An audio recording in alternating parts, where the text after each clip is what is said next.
Hi ಎಲ್ಲರಿಗೂ, welcome to be happy with Vaishali vlog.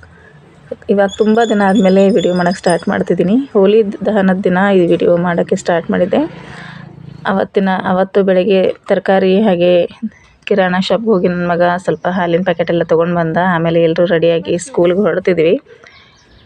ಸ್ಕೂಲ್ಗೆ ಹೋಗಬೇಕಾದ್ರೆ ನನ್ನ ಫ್ರೆಂಡ್ ನೋಡಿ ಆ ಕಡೆ ಹಿಂದ್ಗಡೆ ಬರ್ತಿದ್ದಾರೆ. ಅವ್ರು ಕೂತ್ಕೊಂಡ್ರು, ವೇಟ್ ಮಾಡಿ ನಾನು ಬರ್ತೀನಿ ಜೊತೇಲಿ ಅಂತ. ನಮ್ಮಿಬ್ಬರ ಮನೆ ತುಂಬ ಹತ್ತಿರದಲ್ಲೇ ಇದೆ, ಅಷ್ಟೊಂದೇನು ದೂರ ಇಲ್ಲ. ಸೊ ಹಾಗಾಗಿ ಯಾವಾಗಲಾದರೂ ನಾನು ಹೋಗಬೇಕಾದ್ರೆ ಅವ್ರು ಹೋಗಬೇಕಾದ್ರೆ ನಾನು ಸಿಗ್ತೀವಿ. ಆಲ್ಮೋಸ್ಟ್ ಜೊತೆಲೇ ಹೋಗ್ತೀವಿ ಇಬ್ಬರು. ಸೊ ಇಬ್ಬರು ಸ್ಕೂಲಿಗೆ ಹೋದ್ವಿ. ಸ್ಕೂಲ್ನಲ್ಲಿ ಕೂಡ ಇವತ್ತು ಸ್ಮಾಲ್ ಸೆಲೆಬ್ರೇಷನ್ ಇಟ್ಟಿದ್ರು. ಹೋಲಿ ದಹನದ ಪೂಜೆ ಮತ್ತು ಹೋಲಿ ಕಲರ್ ಆಡೋದು, ಎಲ್ಲ ಬಣ್ಣ ಹಚ್ಚೋದು ಮಕ್ಕಳಿಗೆ. ಎಲ್ಲ ಟೀಚರ್ಸ್ ಜೊತೆ ಎಲ್ಲ ಮಕ್ಕಳ ಜೊತೆ ಹೋಲಿ ಸೆಲೆಬ್ರೇಷನ್ ಮಾಡಿ ತುಂಬ ಖುಷಿಯಾಗಿತ್ತು. ಸೊ ಸ್ಕೂಲ್ನಲ್ಲಿ ನಮ್ಮ ಸೆಲೆಬ್ರೇಷನ್ ಈ ಥರ ಇತ್ತು. ಅದಾದಮೇಲೆ ಮನೆಗೆ ಬಂದಮೇಲೆ ನಮ್ಮಮ್ಮ ಪೂಜೆಗೆ ಹೋಲಿ ದಹನಕ್ಕೆ ರೆಡಿ ಮಾಡ್ತಿದ್ರು. ಅವ್ರ ಮನೆಯಲ್ಲಿ ಹೋಲಿ ದಹನ ಪೂಜೆ ಎಲ್ಲ ಸಂಪ್ರದಾಯ ಇದೆ. ಸೊ ಅವ್ರು ಹೇಳಿದರು, ನಾನು ನೈವೇದ್ಯ ಅದು ಎಲ್ಲ ರೆಡಿ ಮಾಡ್ತಿದ್ದೀನಿ, ನೀನು ರಂಗೋಲಿ ಹಾಕು ಅಂತಂತಿದ್ರು. ತುಂಬ ಸಿಂಪಲ್ಲಾಗಿ ರಂಗೋಲಿ ಹಾಕಿದ್ದೆ. ಆ ಕಡೆ ನೋಡ್ತಿರ್ಬೋದು ನೀವು, ಕಲರ್ಫುಲ್ ಇದೆ ಬಟ್ ತುಂಬ ಸಿಂಪಲ್ ಇದೆ. ಯಾಕಂದರೆ ಸ್ಕೂಲಿಂದ ಬಂದ ತಕ್ಷಣ ಅಷ್ಟೊಂದು ಎನರ್ಜಿ ಇರೋದಿಲ್ಲ ಮನೇಲಿ. ಮತ್ತು ಈ ಥರ ಒಂದು ಅರ್ಧ ಗಂಟೆ ಆದರೂ ರೆಸ್ಟ್ ಬೇಕು ಅಂತ ಅನಿಸುತ್ತೆ. ಆವತ್ತು ಸಂಜೆ 6 ಗಂಟೆಗೆ ಹೋಲಿ ದಹನ ಮಾಡುವಂಥ ಮುಹೂರ್ತ ಇತ್ತು. ಯೂಶ್ವಲಿ ಬೆಳಗ್ಗೆನೇ ಮಾಡ್ತಾರೆ. ಅದಕ್ಕಾಗಿ ನಾನು ಬಂದಮೇಲೆ ರಂಗೋಲಿ ಹಾಕ್ತಿದ್ದೆ.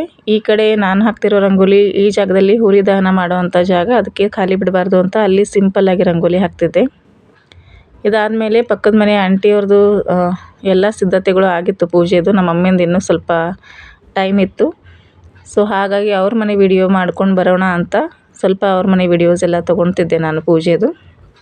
ನಿಮಗೆ ಹೋಲಿ ದಹನದ ಬಗ್ಗೆ ಎಲ್ಲ ಕತೆ ಗೊತ್ತಿರಬಹುದು. ಆದರೂ ನನಗೆ ತಿಳಿದಿರುವಂಥ ಒಂದು ಇನ್ಫಾರ್ಮೇಷನ್ ಅಂದರೆ ಒಂದು ಕತೆ ನಾನಿಲ್ಲಿ ಹೇಳೋಕ್ಕೆ ಇಷ್ಟಪಡ್ತೀನಿ ಹೋಲಿ ದಹನದ ಬಗ್ಗೆ. ನಮ್ಮ ಹಿಂದೂ ಧರ್ಮದಲ್ಲಿ ಹೋಳಿ ಹಬ್ಬಕ್ಕೆ ತುಂಬ ವಿಶೇಷವಾದ ಸ್ಥಾನ ಇದೆ. ಪ್ರತಿ ವರ್ಷವೂ ಫಾಲ್ಗುಣ ಮಾಸದ ಶುಕ್ಲ ಪಕ್ಷದ ಪೂರ್ಣಿಮೆಯಂದು ಹೋಳಿಯನ್ನು ನಾವೆಲ್ಲರೂ ಆಚರಿಸ್ತೀವಿ. ಈ ಹೋಳಿ ಹಬ್ಬದ ಸ್ಟೋರಿ ನಿಮಗೆಲ್ಲ ಗೊತ್ತೇ ಇರುತ್ತೆ ಅಂದ್ಕೊತೀನಿ. ಪುರಾಣದಲ್ಲಿ ಒಂದು ಕಥೆ ಇದೆ. ಏನಂದರೆ, ವೈಕುಂಠದಲ್ಲಿ ದ್ವಾರಪಾಲಕರಾಗಿರ್ತಾರೆ ಜಯ ಮತ್ತು ವಿಜಯರಿಬ್ಬರು. ಅವರು ವಿಷ್ಣುವಿನ ಆಜ್ಞೆ ಇಲ್ಲದೆ ಯಾರಿಗೂ ಒಳಗಡೆ ಬಿಡೋದಿಲ್ಲ, ವೈಕುಂಠದಲ್ಲಿ ಎಂಟ್ರಿ ಇರೋದಿಲ್ಲ. ಆಗ ಅದೇ ಸಮಯದಲ್ಲಿ ಬ್ರಹ್ಮನ ಮಾನಸ ಪುತ್ರರಾದ ಸನತ್ ಕುಮಾರರು ಬಂದಿರ್ತಾರೆ ವಿಷ್ಣುವಿನ ದರ್ಶನಕ್ಕಾಗಿ ಅಂತ. ಆವಾಗ ಜಯ ಮತ್ತು ವಿಜಯರಿಬ್ಬರು ಅಹಂಕಾರದಿಂದ ಅವರಿಗೆ ಒಳಗಡೆ ಬಿಡೋದಿಲ್ಲ, ಸನತ್ ಕುಮಾರರಿಗೆ. ಆವಾಗ ಸನತ್ ಕುಮಾರರಿಗೆ ತುಂಬ ಕೋಪ ಬರುತ್ತೆ. ನಾವು ಬ್ರಹ್ಮನ ಮಾನಸ ಪುತ್ರರು, ನಮಗೆ ಇವರು ಒಳಗೆ ಬಿಡ್ತಾ ಇಲ್ಲವಲ್ಲ ಅಂತ ಹೇಳಿಬಿಟ್ಟು ಅವ್ರಿಗೆ ಕೋಪ ಬಂದು ಅವರು ಶಪಿಸ್ತಾರೆ ಅವರಿಗೆ. ಏನು ಅಂದರೆ, ನೀವು ಇನ್ಮೇಲೆ ನಿಮಗೆ ದೇವಲೋಕದಲ್ಲಿ ಜಾಗ ಇಲ್ಲ, ನೀವು ಭೂಮಿ ಮೇಲೆ ರಾಕ್ಷಸರಾಗಿ ಹುಟ್ಟಿ ನೀವು ವಿಷ್ಣುವಿನಿಂದ ದೂರವಾಗಿ ಅಂತ ಶ್ರಾಪ ಹಾಕ್ತಾರೆ. ಭಯ ಆಗುತ್ತೆ ನಮಗೆ, ಈ ಥರ ವಿಷ್ಣುವಿನಿಂದ ಆಗೋದಿಲ್ಲ ನಮ್ಮ ಕೈಯಿಂದ ಅಂತ ಹೇಳಿಬಿಟ್ಟು ಅವ್ರು ಸನತ್ ಕುಮಾರರಿಗೆ ಅವ್ರ ಪಾದ ಹಿಡ್ಕೊಂಡು ಕ್ಷಮೆ ಕೇಳ್ತಾರೆ ತಮ್ಮ ಅಹಂಕಾರವನ್ನು ಬಿಟ್ಟು. ಆವಾಗ ಅವ್ರು ಸನತ್ ಕುಮಾರರು ಅಂತಾರೆ, ನಾವು ಹಾಕಿರೋ ಶಾಪ ಅಂತೂ ವಾಪಸ್ ತಗೊಳಕ್ಕಾಗೋದಿಲ್ಲ, ಬಟ್ ಇದಕ್ಕೆ 2 ಆಯ್ಕೆಗಳಿದೆ ನಿಮ್ಮ ಮುಂದೆ. ಆ 2ರಲ್ಲಿ ಒಂದು ಆಯ್ಕೆಯನ್ನು ನೀವು ಸೆಲೆಕ್ಟ್ ಮಾಡಿ ಅಂತ ಹೇಳ್ತಾರೆ. ಆವಾಗ ಆ 2 ಆಯ್ಕೆಗಳು ಯಾವುದು ಅಂದರೆ, ಒಂದು 7 ಜನ್ಮಗಳವರೆಗೂ ನೀವು ವಿಷ್ಣುವಿನ ಭಕ್ತರಾಗಿ ಭೂಮಿ ಮೇಲೆ ಜನಿಸಿ 7 ಜನ್ಮ ಆದಮೇಲೆ ಮತ್ತೆ ವೈಕುಂಠಕ್ಕೆ ವಾಪಸ್ ಬರ್ಬೋದು ಅಂತ. ಇನ್ನೊಂದು ಆಯ್ಕೆ ಯಾವುದು ಅಂದರೆ, 3 ಜನ್ಮದಲ್ಲಿ ನೀವು ಶಾಪ ವಿಮೋಚನೆ ಮಾಡ್ಕೊಂಡು ಬರ್ಬೋದು, ಆದರೆ ನೀವು ವಿಷ್ಣುವಿನ ಶತ್ರುಗಳಾಗಿ ಜನಿಸಬೇಕಾಗುತ್ತೆ ಅಂತ ಹೇಳ್ತಾರೆ. ಆವಾಗ ಜಯ ಮತ್ತು ವಿಜಯರಿಬ್ಬರು ಹೇಳ್ತಾರೆ, 7 ಜನ್ಮದವರೆಗೂ ಅವರ ಭಕ್ತರಾಗಿ ಅವರಿಂದ ದೂರ ಇರೋದಕ್ಕಿಂತ ನಾವು 3 ಜನ್ಮದಲ್ಲಿ ನಮ್ಮ ಶಾಪ ವಿಮೋಚನೆ ಮಾಡಿಕೊಂಡು ಶತ್ರುಗಳಾಗಿ ಜನ್ಮಿಸಿ ಶಾಪ ವಿಮೋಚನೆ ಮಾಡಿಕೊಂಡು ಮತ್ತೆ ವೈಕುಂಠಕ್ಕೆ ಬರಲು ಇಚ್ಛಿಸುತ್ತೇವೆ ಅಂತ. ಆಗ ಅವರು ಮೊದಲನೇ ಜನ್ಮದಲ್ಲಿ ಅವರು ದಿತಿ ಕಶ್ಯಪರಿಗೆ ಹಿರಣ್ಯಾಕ್ಷ ಮತ್ತು ಹಿರಣ್ಯಕಶಿಪುವಾಗಿ ಜನ್ಮ ತಾಳ್ತಾರೆ.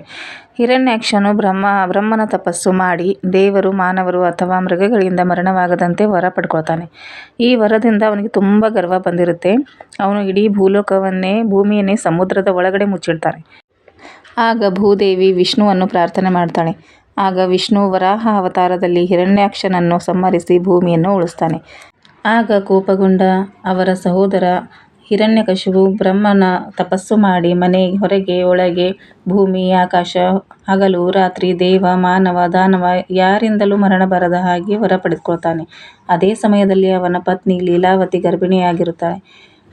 ಆಗ ಗರ್ಭದಿಂದಲೇ ವಿಷ್ಣುವಿನ ಕಥೆಗಳನ್ನು ಕೇಳಿ ಜನ್ಮ ತಾಳಿದಂಥ ಮಗುವೇ ಭಕ್ತ ಪ್ರಹ್ಲಾದ.